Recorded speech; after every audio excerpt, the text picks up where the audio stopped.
와인 수입사에서 시음회를 개최를 해. 와인을 시음해 보면서 자기 레스토랑에 어울리는 것들을 소믈리에가 캐치를 하는 거야. 근데 이틀 전이었거든? 한 100명 넘게 온 것 같은데 셰프가 단 한 명도 없다. 셰프님, 근데 요즘에 파인다이닝 모르던 사람들도 엄청 많이 알더라고요. 인기가 좀 낮아진 것 같지 않아요? 그런가? 나는 솔직히 못 느끼는데. 이 업을 하고 있잖아. 그 레스토랑이 와인이 얼마가 납품이 되는지를 난 다 듣는단 말이야. 크게 별로 달라진 게 없거든? 그냥 요즘 이슈되고 있는 레스토랑 몇 개일 뿐일 거야. 근데 흑백 요리사 같은 거 때문에 좀 유명해진 거 같지 않아요? 그 식당들만. 아, 다른 데는 막 그렇게 전혀. 왜냐면 듣잖아. 그런 모임들이 있으니까. 와, 장사가 너무 안 돼가지고 한 달에 와인이 뭐 100만 원 밖에 입고가 안 되는 거야. 200만 원. 그 얘기를 너무 많이 들어. 그러니까 뭔가 다이닝에 관심이 많아졌다? 뭔가 파인다이닝을 많이 간 것 같다? 약간 되게 요란스럽게 들리는데 시장은 전혀 그렇지 않다. 그러니까 우리가 지금 뭐 아까 흑백 요리사 얘기했지만 그 몇 개 식당을 빼고는 지금 경기가 너무 안 좋다. 약간 달의 뒷면이네요. 볼 수 없는. 셰프님은 근데 두바이에서도 일하셨고 W에서도 하셨잖아요. 20년 좀 맞나요? 20년? 그치, 이제 올해 24년 차? 근데 20년 동안이나 파인다이닝에 계셨는데 왜 파인다이닝이에요? 그냥 일반 식당도 있었을 텐데.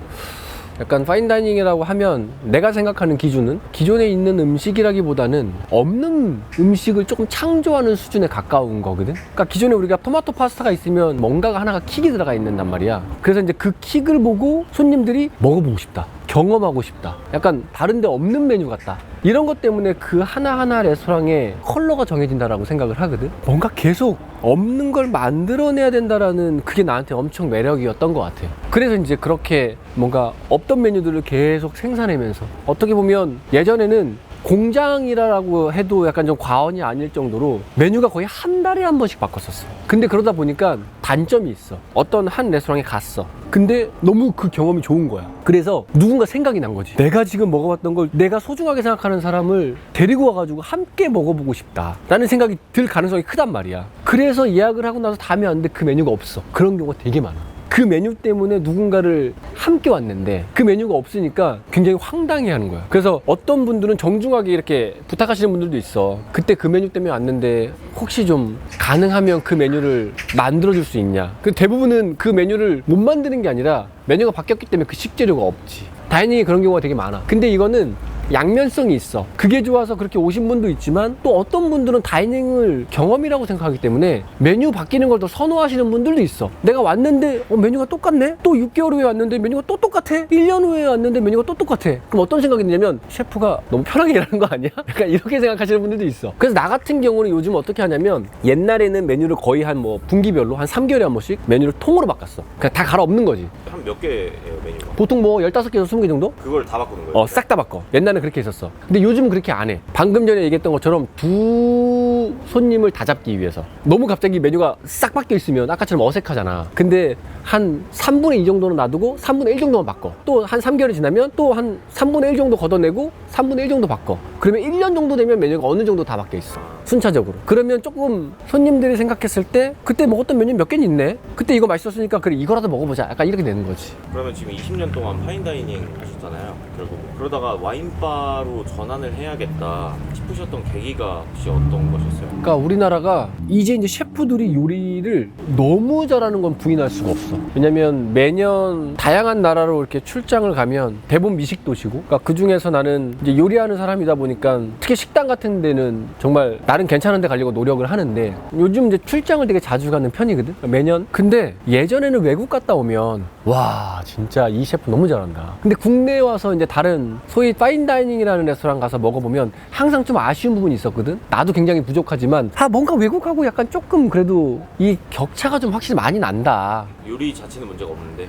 요리 자체도 공간도 마찬가지고 와인은 더 그렇고. 근데 지금 와서 보면 우리나라 셰프가 너무 잘해가지고 외국 갔다가 이제 우리나라 와가지고 다이닝을 즐기면 우리나라가 더 잘하는 것 같은 거야. 그러니까 셰프는 정상에 올라왔다. 글로벌로 봐도. 그게 아시아가 아니라 글로벌로 봐도 우리나라 셰프가 너무 잘해. 근데 그거는 부인할 수 없는데, 근데 약간의 그 비어있는 공간이 나는 어떤 부분이라고 생각했냐면, 외국 가서 이 페어링을 하면 되게 즐거웠던 포인트가 하나가 있어. 와인 페어링.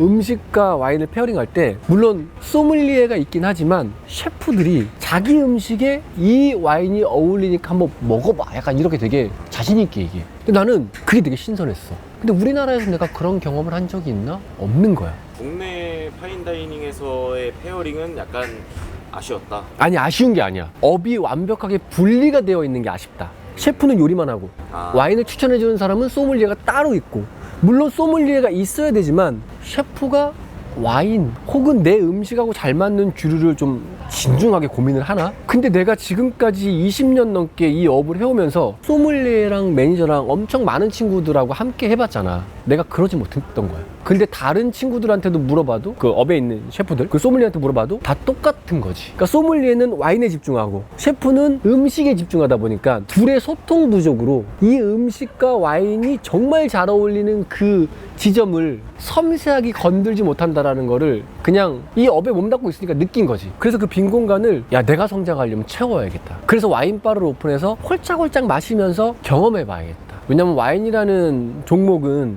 책을 펼치고 이론적으로 접근하게 되면 너무 어렵고 공부가 안 돼. 이거를 비교해가면서 홀짝홀짝 마시면서 대화하면서 하면 진짜 할만하거든. 기억에 남고. 그러니까 그 과정이 나한테는 엄청 중요했기 때문에 내가 와인바를 오픈한 거지. 그러면 셰프님이 생각하기에는 요리를 잘하는 셰프는 있지만 근데 셰프들이 와인을 잘 모른다는 건가요? 모른다기보단 그런 경우들이 많지. 내 음식을 정말 맛있게 만들겠다라는 건 너무나 훌륭한 이야기지만 더 맛있게 만들려면 사실 페어링의 중요성이 엄청나게 되게 중요하거든.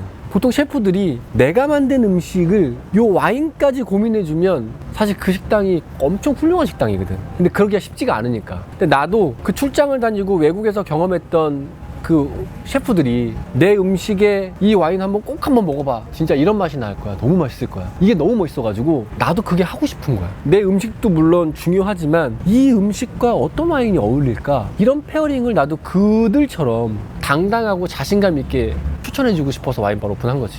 그럼 저 약간 페어링의 가장 대표적인 예 하나만 들어주실 수 있어요? 제가 집에서 먹을 수 있는. 집에서 집에서 이렇게 쉽게 만들어 먹을 수 있는 게 우리 깻잎 크림 뇨끼거든. 근데 그게 있어. 이게 와인을 막 조금씩 먹고 막 호로록 호로록 거리면서, 물론 그것도 중요한데 음식에 따라 좀 달라. 예를 들면 우리 깻잎 크림 뇨끼 같은 경우는 이태리 음식이잖아. 듬뿍 퍼가지고 딱 크림 소스하고 안에 들어가 있는 감자와 밀가루가 섞여 있는 요끼를 같이 먹었을 때 되게 묵직하게 입안에 감싼단 말이야, 크림이 하니까. 근데 그걸 와인을 조금만 먹으면 얘를 깔끔하게 씻지를 못해. 그래서 좀 넉넉하게 먹어주는 게 좋아. 그래서 음식에 따라서 와인을 먹는 양도 되게 중요한데, 이태리에 이제 바롤로라는 와인이 있어. 그러니까 품종이 네비올로라는 품종이야.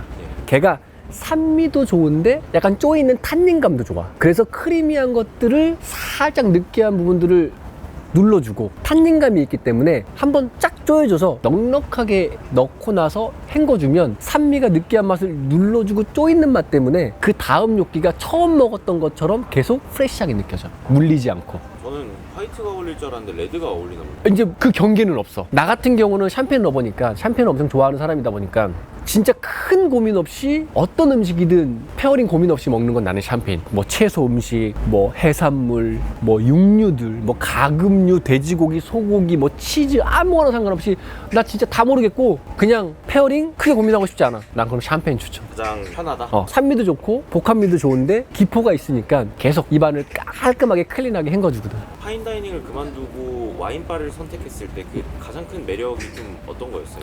그러니까 결국은 나의 부족함을 내가 느낀 거야. 야, 내가 지금 파인다이닝을 해도 되는 사람인가? 그럴 자격이 있나? 를 되게 심각하게 고민했었어. 그러다가 고민하고 나서 이제 내가 결론을 내린 게, 난 자질이 없다, 부족하다. 그러기 위해서는 성장을 해야겠다. 그 부족함이 와인이었어, 음식보다. 음식은 조금 더 내가 노력하고 시간과 애정과 뭔가 열정을 더 쏟으면 계속 퀄리티를 올릴 수 있을 거라는 생각은 했는데, 아니 이 음식과 어떤 와인을 페어링 해가지고 당당하게 자신감 있게 고객한테 소개할 수 있을까? 그걸 내가 가능한가? 라고 생각했었을 때 그 당시 때는 화이트 와인하고 레드 와인 품종이 뭔지도 구분을 못할 정도로 문외했어. 근데 다 똑같거든. 나뿐만 아닐 거야. 그래서 내가 성장하고 나서 진짜 자신감이 혹은 내가 성장했다라고 내가 판단이 됐었을 때 다시 해보자 라는 생각을 했던 것 같아. 아까 음식의 끝이 페어링이라고 하셨잖아요. 근데 하이엔드 음식이랑 와인이랑 정확히 어떤 연관이 있는 거예요? 약간 꼭 와인이라기보다 요즘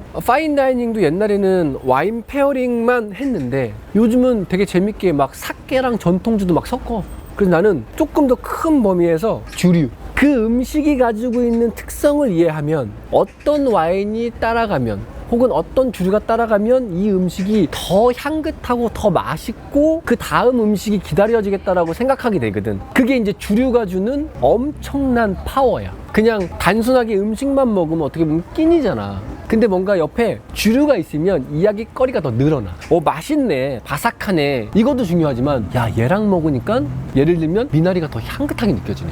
얘랑 먹으니까 야, 예전에 음식 먹었을 때 느끼했는데 이거랑 먹으니까 야, 이게 페어링이구나, 이게 마리아주구나, 이런 것들을 느끼게 되거든. 그러니까 음식을 먹는 즐거움이 더 증폭된다. 그게 이제 경험이거든. 경험하지 못하면 이런 이야기를 하기가 쉽지가 않지. 그러면 셰프님이 그냥 공부하고 싶어서 여신 건 아니죠? 내가 공부하고 싶어서 연 거지. 아, 그런 거예요? 그럼? 지금 내 가장 친한 친구들은 나한테 그래. 나 미쳤다 그래. 아직도. 왜냐면 와인바 킥 오픈할 때 코로나 3단계가 발표한 주에 와인바 킥을 오픈했어. 그래서 그때 처음에 미쳤다 그랬고, 근데 나는 거꾸로 그걸 기회라고 생각했어. 왜냐면 내가 와인을 모르는데 손님들이 덜 올 거 아니야. 그럼 부담이 덜잖아. 처음부터 손님이 많이 오는 것보다 난 손님이 좀 덜 오길 원했거든. 왜냐면 잘 모르니까. 코로나니까 손님들이 덜 오겠지? 그럼 나한테 이만큼의 시간을 벌어줬네? 그럼 나는 이만큼의 번 시간만큼 와인을 홀짝홀짝 지인들이랑 먹으면서 더 공부할 시간이 있다, 이렇게 생각했던 거야. 명분이 나한테는 명분이지만 다른 친구들한테는 야, 너 미친놈 아니야? 코로나 3단계면 영업시간 제한도 있었고 그 당시 때, 그리고 인원수 제한도 있었어. 맞아요. 근데 식당을 오픈한다고? 근데 그것도 와인바를? 보통 와인은 또 술이라고 생각하니까 늦은 시간까지 먹어야 되잖아. 네. 야, 8시까지밖에 못 먹는다는데 무슨 와인바를 오픈하냐, 이 얘기를 한 거야. 근데 셰프님 요즘에 와인바를 이제 배우면서 운영하시면서 아, 내가 셰프여가지고 좀 다행이다 싶은 거 있으세요? 셰프여서 다행이다. 요즘 이제 경기 안 좋잖아. 얼마 전에 내가 와인 시음회를 갔다 왔거든? 두 가지를 얘기하고 싶네. 그 얘기를 질문 던지니까. 아쉬운 부분, 와인 수입사에서 시음회를 개최를 해. 그러면 예를 들면 새로 갖고 온 와인들 혹은 아직 다른 업장들, 와인바, 레스토랑에서 소믈리에나 그 업계에 있는 사람들이 경험해보지 못한 와인들을 시음하게 해준단 말이야. 여러 개를. 그런 자리가 별로 없어. 예를 들면 레스토랑에서 와인을 30개 따가지고 직원들한테 테이스팅을 시켜주는 경우는 거의 없단 말이야. 없어, 사실. 근데 거기는 막 100개, 막 50개 이상 이런 걸 다 오픈해놓고 와인을 시음해보면서 자기 레스토랑에 어울리는 것들을 소믈리에가 캐치를 하는 거야. 근데 이틀 전이었거든? 한 100명 넘게 온 것 같은데 셰프가 단 한 명도 없다. 다 그냥 소믈리에. 다 소믈리에. 난 그게 너무 아쉬워. 예전이나 지금이나 크게 바뀌지 않았구나. 난 이제 셰프들이 소믈리에랑 같이 손잡고 사랑스러운 얼굴로 서로 마주보면서 시음을 해야 된다고 생각해. 서로 쳐다보면서. 왜냐면 그런 편안한 자리에서 자기네 음식과 와인을 마셔보면서 대화를 해야 되거든. 업장에서 대화하기엔 쉽지가 않아. 그리고 그 와인을, 그렇게 많은 와인들을 오픈해가지고 하기엔 부담스러워. 업장을 오픈해야 되기 때문에 시간도 촉박하고 예산도 많이 들고. 그게 첫 번째고, 두 번째, 소믈리에도 있지만 이제 막 와인 샵들 있잖아. 먹는 건 아니고 이제 와인 이렇게 진열해놓고 그런 사장님들이 생각보다 요즘 꽤 많이 왔더라고. 그래서 되게 재밌었어. 내 테이블이 6명이 앉았는데 100명이 왔는데 테이블이 이렇게 막 나눠져 있잖아. 어떤 테이블은 스탠딩도 있고. 근데 우연히 내 테이블에 6명 중에 3명이 그 와인샵을 운영하는 오너였어. 그래서 내가 질문을 던졌어. 나 이런 와인 시음에 와가지고 이런 와인샵을 운영하는 오너분들을 솔직히 처음 본 거야. 그전에 왔겠지만 내 테이블에 앉은 적이 없으니까 내 질문을 던진 거야. 왜 와인샵을 운영하시냐 이렇게 물어보니까 요즘 인건비가 너무 비싸고 셰프들이 고용을 하면 얼마 있지 않아 가지고 퇴사를 하니까 그것들을 이제 여러 번 경험하다 보니까 그런 리스크를 줄이는 것도 있고 인건비의 부담을 지고 싶지 않다라는 거야. 본인들이 이제 요리가 안 되시니까. 요리가 안 되니까. 그러니까 그러다 보니까 나는 이제 요리를 하는 오너이면서 와인바를 운영하고 있잖아. 멀티펑션인 거지. 내가 얼마든지 어떤 와인이 오면 이 와인에 어울리는 음식을 언제든지 만들 수 있다. 그게 진짜 장점이다. 그게 엄청 장점이지. 그럼 셰프님에게 와인이란? 그러니까 맛있는 음식을 2배, 3배, 10배까지도 더 맛있게 만들어줄 수 있는 증폭제? 때. 그러면 셰프님에게 파인다이닝이란? 항상 새로움을 경험해주는 되게 신선함? 그 두 개가 만나서 이제 와인바 킥이 탄생을 했다. 그런 건 아니야. 사실 와인바 킥은 다이닝이라는, 어떤 분들은 뭐 다이닝 가까운 음식을 하시네요 라고 얘기하지만 나는 그건 솔직히 내가 냉정하게 판단하면 그건 아닌 것 같고, 조금 더 편안한 음식을 드리고 아까 얘기했던 것처럼 내가 이제 공부하는 게 우선인 업장이다 보니까, 얼마 전에 우리 와이프랑 미쉐린 3스타 레스토랑을, 밍글스를 다녀왔거든. 나는 밍글스를 꽤 많이 갔어. 근데 항상 갈 때마다 너무 새롭고 되게 신선해. 너무 좋아. 우리가 일상적으로는 항상 거의 비슷한 음식들을 먹어오잖아. 근데 어떤 특별한 날 우리는 다이닝을 찾게 된단 말이야. 외국이 되게 좋은 거는 그 수요가 너무 좋아서 꼭 기념일이 아니더라도 다이닝을 자주 방문하니까 그 식당들이 너무 잘 되고 단골 손님이 이제 파이가 큰 거지. 근데 우리나라는 아직까지도 거의 기념일에 특화되어 있는 레스토랑이다 보니까 사실 그게 좀 아쉽기는 해. 밍글스 방금 얘기하셨잖아요. 최근에 와인킹님도 막 밍글스랑 모수 막 다녀오셨던데. 인킹 형이? 예, 영상 안 보셨어요? 안 봤는데? 거기 보면은 손을 계속 씻으시는데 그 비누향 되게 강해서 와인 먹는데 좀 방해가 된다고 하시더라고요. 근데 이런 건 좀 어떻게 생각하세요?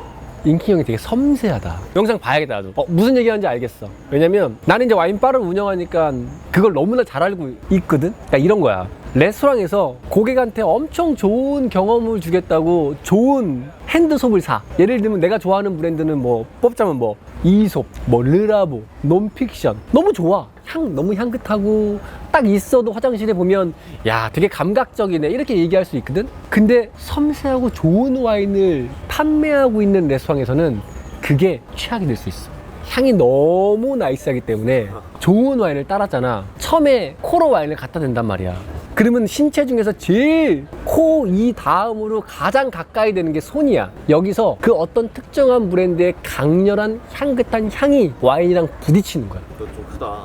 엄청 큰 거야. 와, 인킹 형이 엄청 섬세하네.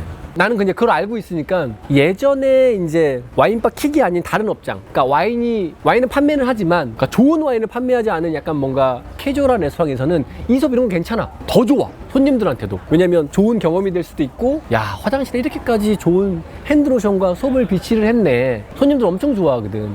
근데 이제 거기에 섬세한 와인이 들어가는 순간 그런 솝과 핸드로션이 있어야 되는데 걔랑 부딪히지 않는 향까지 고민을 해주면 진짜 엄청 섬세한 레스토랑인 거지. 이거는 저희가 몰랐던 약간 그런 지식인 것 같아요. 셰프님이 뭐 파인다이닝도 하셨고 와인바 킥도 하셨고 뭔가 앞으로의 챕터가 있다면 좀 어떨 것 같으세요? 내 요즘 가장 친한 친구들은 되게 신기하게 F&B에 관련된 사람들이 이제 거의 한 명도 없어. 너무 신기하지? 약간 취향이 이제 바뀌었다고 하나? 취향이 바뀌었다기보다는 시간이 흘러오면서 새로운 친구들이 생겼는데 그 친구들하고 이야기하고 만나고 마시고 밥 먹는 게 너무나 즐겁다. 근데 그 친구들이 대부분 거의 디자인, 건축, IT 이쪽에 있는 친구들이 많아. 그게 이제 아무래도 사운드 안남의 영향이 굉장히 커. 왜냐면 거기서 그 친구들을 너무 많이 만나다 보니까 그 친구들이 요즘 찐친들. 그러다 보니까 내가 부족하고 내가 몰랐던 부분들을 대화하면서 이제 막 듣잖아. 그 출장도 항상 같이 가. 작년에 뉴욕 출장도 같이 갔었고. 그러다 보면 그 친구들의 감성에 맞춰가지고 건축팀에서 좋은 건축물들을 같이 보러 다니고, 디자인팀에서 뭐 갤러리라든지 정말 좋은 디자인 관련된 그 공간들을 같이 보러 다니고, 또 음식은 내가 예약을 하고. 그러다 보니까 훨씬 더 시너지가 나는 거야. 자, 그런 시간들을 쭉 오랜 시간 이렇게 지나오다 보니까 요즘 내가 가장 관심 있고 나중에 해보고 싶은 게 주거 관련된 사업을 좀 한번 해보고 싶긴 해. 그 중에서 주방, 셰프, 요리하는 사람이 오랜 기간 동안 경험하면서 주방을 뭔가 설계를 한다면 야 조금 더 섬세함이나 이런 게 있지 않을까? 그걸 내가 한번 작게나마 기여를 하는 인생을 좀 살아보고 싶다. 이런 생각은 요즘 하는 것 같아. 그래서 요즘 보면 내가 이제 라이프 스타일에 관련된 것들을 많이 소개하긴 하잖아. 그게 이제 연관성이 좀 있어. 우리는 요리의 컨텐츠는 기본으로 디폴트로 가져가고 그 외에 플러스 알파로 아까 얘기했던 주거나 주방이나 라이프 스타일에 관련된 것들을 내가 스터디하면서 그걸 컨텐츠로 계속 풀어보고 싶은 욕심이 좀 있어. 뭔가 교육방송처럼 이제 셰프님이 커가는 모습을 근데 조회수는 안 나올 거야. 각오해야 돼.